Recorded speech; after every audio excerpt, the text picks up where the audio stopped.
All right, for more on the state of the grid, we're joined now by energy expert Mthunzi Luthuli, who is with me in the studio. Good to have you, and thank you very much for your time. Good evening. Good evening.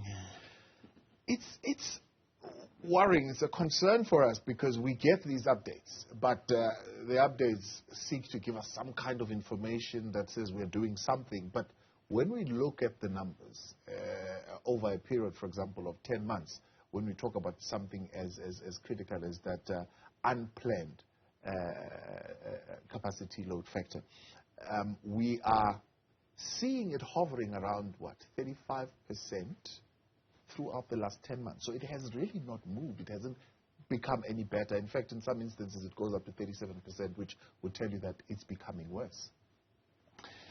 Yeah. Look, the UCLF, unplanned capacity loss factor, has been hovering around 15,000. Sometimes it goes up to 16,500 megawatts.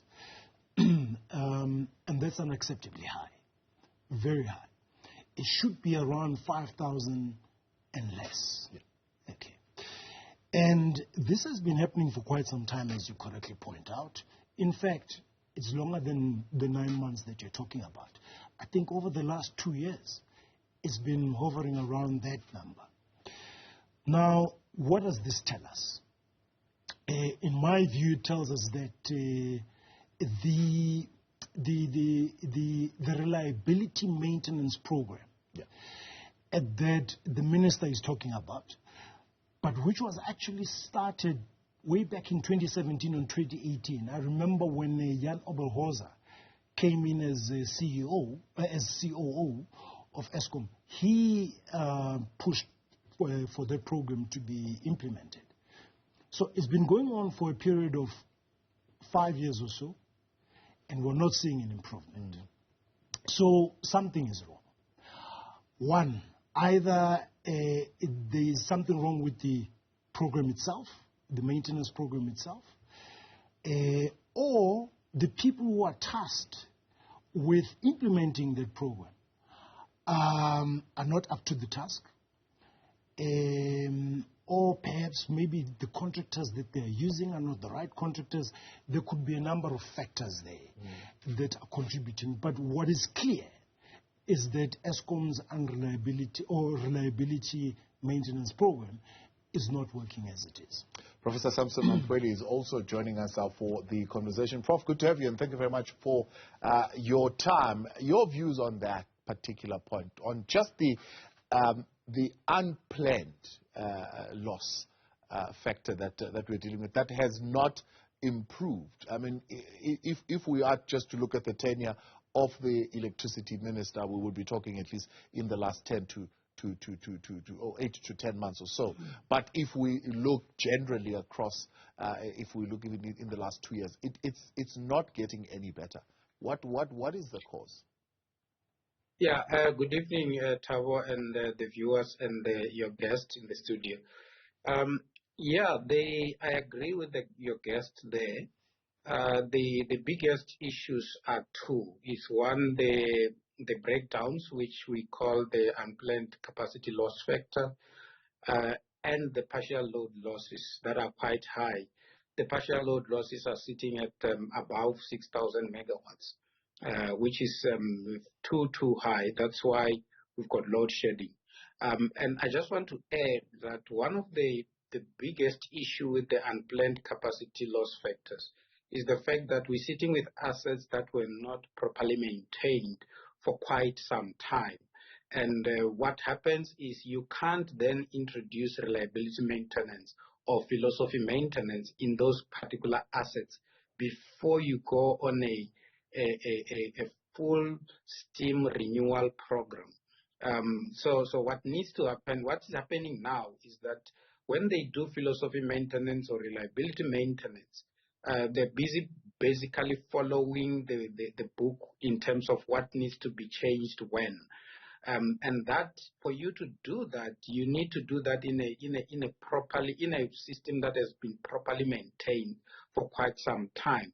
So what happens is that you find in some cases that some parts that were supposed to have been changed long time ago And in some units, when they do this maintenance, you find that one part breaks down, and then they take down the unit for maintenance, and then when they return it back to service, in the same unit, another part may break down because the parts have now become obsolete. So they basically they need to do renewal of the systems. So in simple terms, if you look at that, and it's a very bad analogy, but we can use the analogy of the cars. Like sometimes your car is going for a 15,000 service, which is probably a minor service where they'll change plugs and air filter and change oil, where you would get to an 80,000 service, where in some instances you have to change the cam belt if you're driving old cars that use that kind of system. So you are saying they are looking at the book, and the book could be saying, no, it's a time for a minor service, yet they could have skipped 4 or 5 other major services where certain parts would have needed to be changed, and they have not been changed. That is correct, Tao. I agree with that analogy.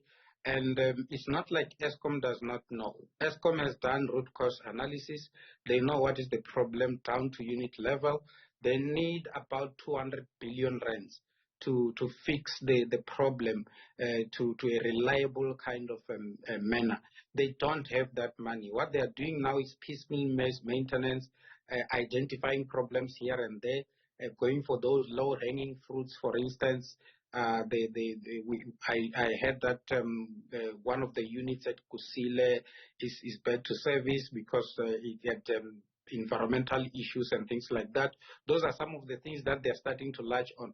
But when you look at the long-term kind of a system, it's not going to help if they don't do renewal. It's like your car. You need to do your engine overhaul, and you are busy changing plugs and things like that just to take you from one place to the next, which is exactly what we are seeing. So if you look at the unplanned capacity loss factor that's hovering between 15,000 and 16,000 megawatts, it's been sitting there for more than 12 months.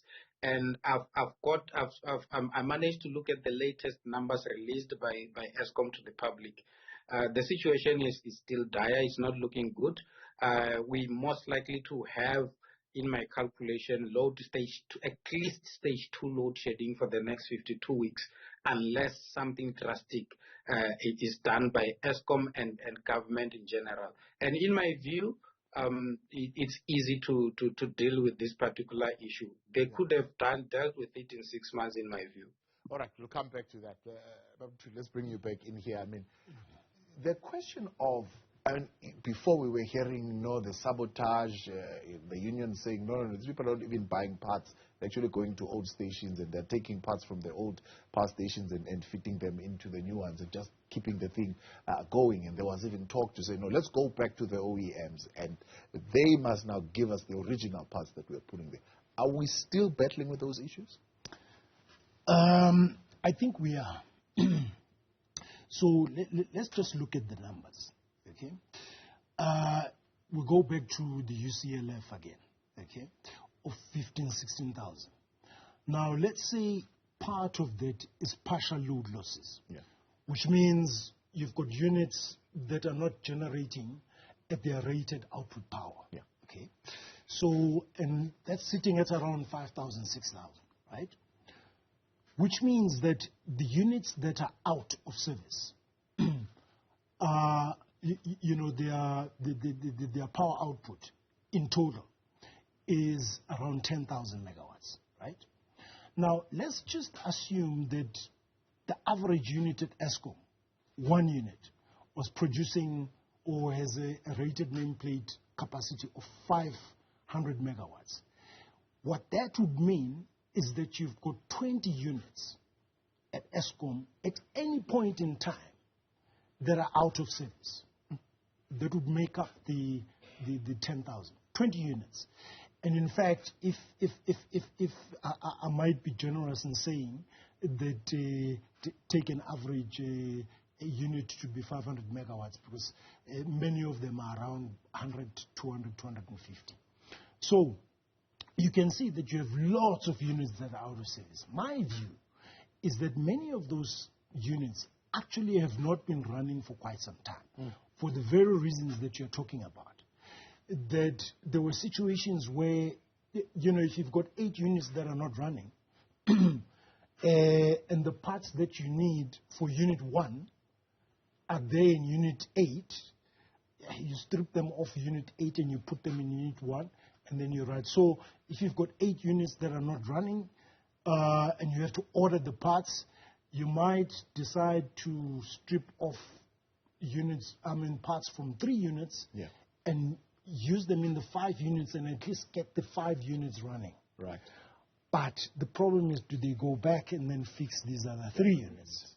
And I think that's partially the problem. So we're gonna come to those issues and how we fix that and the money that is required where we get it. But I didn't touch on it, but it was mentioned today, the partial load factor, and I see people are debating that to say, well, we are seeing partial loss, which means the unit is not completely out, but it's supposed to give us 800 megawatts. It's giving us 500 because they say, Professor Mamphweli, what are these excuses? When it's hot, it's too hot, so the system doesn't work. When it's raining, it's too wet, so we are getting partial loss factors. It doesn't give us all. When it's cold, there is high demand. People are switching on heaters. There's always some kind of excuse in why the system is not giving us the full capacity that we need to be getting. Yeah, it boils down to maintenance again. You know, and it goes back to that issue, that example that you gave of a car. You know, these units have not been properly maintained. So when they operate, they can't go to the what we call the nameplate capacity that they're supposed to give us, and that's basically because of maintenance. And why you are seeing higher stages of load shedding is because for eskom to deal with those particular issues on partial load losses, they need to take down these units and then do maintenance on them so that they can operate at much better capacity. And you're right, we're going towards the summer rains now.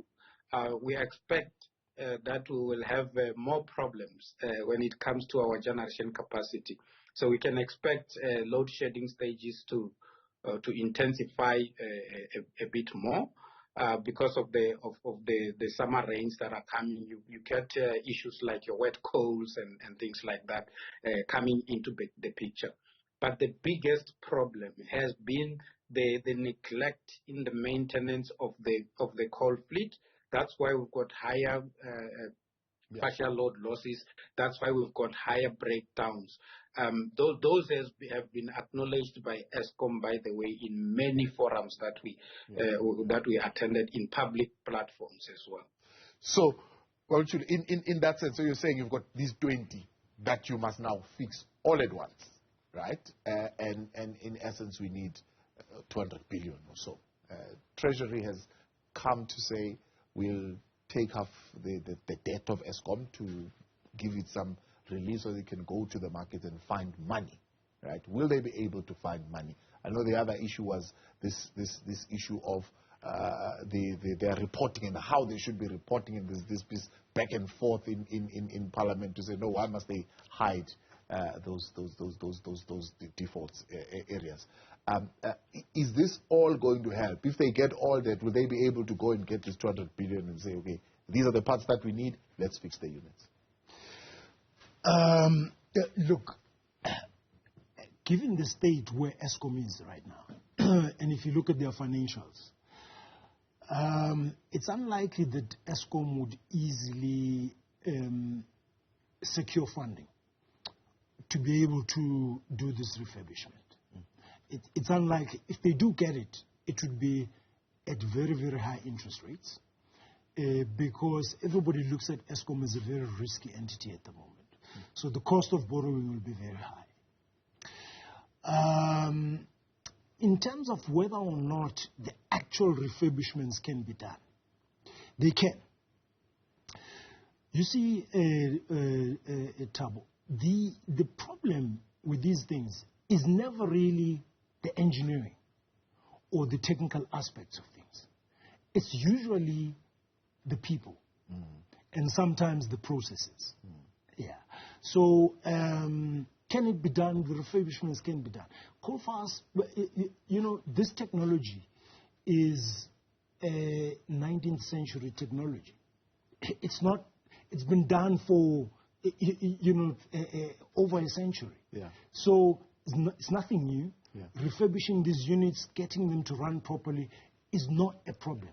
Yeah. The problem is not a technical problem. It's a people problem. It's a people problem, and sometimes a process problem. Yeah. For instance, when it comes to securing, ordering parts, for instance. So one plant manager, if we are being practical about it, says to me, if, for example, there's a nut that is loose or it doesn't fit anymore, if I am to order that nut, I must get approval from headquarters, and that thing is going. So I must apply to Megawatt Park. It can take up to 3 months before I get that nut to come. When I am at the station, and I could easily order it and fit it and get it. Yeah. In fact, just to add to what you're saying, to clarify it a little bit more, sometimes the reasons that get given for higher stages of load shedding is that there's been a delay in bringing the units back online. Yeah. Okay. Units that were on outage. Yeah. Okay. Now, that tells you that outage management is a problem. And I talked to some guys at eskom, and clearly, in some instances, outages are not done properly. When you go on an outage, firstly, you need to define the scope of the work that needs to be done on that outage up front. Must be properly and done and detailed. Secondly, you must make sure that you've got all the parts that you need that will be used during the outage. Number 3, you must make sure that you've got all your internal resources. 4, you must make sure that you've got all the contractors that will be doing the work already before the outage starts. Yeah. Now, in some cases, what happens is they go on an outage whilst they're still waiting for some parts to arrive. Yeah. And then when you get a delay on those, then it delays the whole whole outage. process. Yes, exactly. Yeah. And then we end up in a higher stage of load shedding. The other thing that happens is often you can't predict everything that's wrong with your equipment and your machinery. Okay, so you open up a turbine, you find, oh, we didn't expect this to be worn out, this part to be worn out, so we need to replace it, right? Now, in those situations, you cannot go through a 3-month procurement process, to do that. I mean, when I used to do outages, in situations like those, you are given leeway to be able to procure things on an emergency basis in order for you to stay with the outage program and finish your outage on time with all the work having been done. Right. So that's why I said it's usually people and processes, because those internal procurement processes are a hindrance to doing proper work and getting these units to be maintained properly. Prof, I thought the 10-point plan of the president, along with the advisory committee, was supposed to address partly those issues, but also the bringing in of the Minister of Electricity was supposed to address those issues, to say some things have got to be done on emergency procurement, and there needs to be one person who will be looking at that, and these things will be able to happen. Yeah, so Thabo, I'm one of the many voices that called for the declaration of the state of emergency. I still have documents to that effect. The reason, and I'm one of those that called for the declaration of NECOM, the National Energy Crisis Committee. And the ideas were that with the establishment of NECOM, NECOM will have the work streams that they have, and then they will do research. They're not supposed to do academic research, which is what I see now, because it's been going on for more than a year. That's now academic research. Is no longer research that's meant to assist the country to deal with a crisis. So they were supposed to have concluded their work within 3 months, feed into the President's Energy Action Plan, make recommendations through the various work streams, and then establish a project management office with a project manager overseeing the implementation of the energy action plan. In this particular case, it's the Minister of Electricity.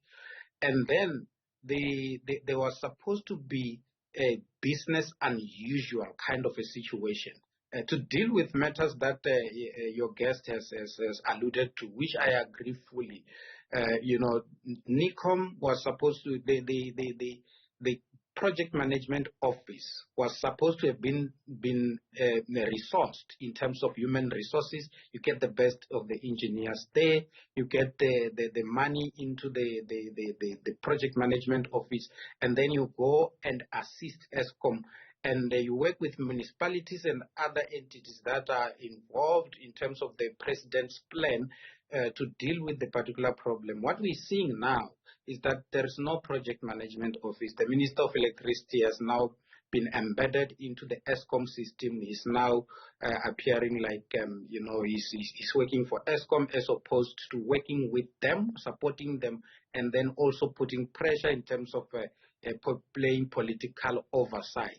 So that, for me, is the biggest missing link. The problem is supposed to be solved from outside of ESCOM, working with them, not from within ESCOM, where you go and collect data from ESCOM and they tell you what is the problem, and they tell you that load shedding will ease in the next 2 weeks or so, and then what happens is that in the next 2 weeks it becomes worse.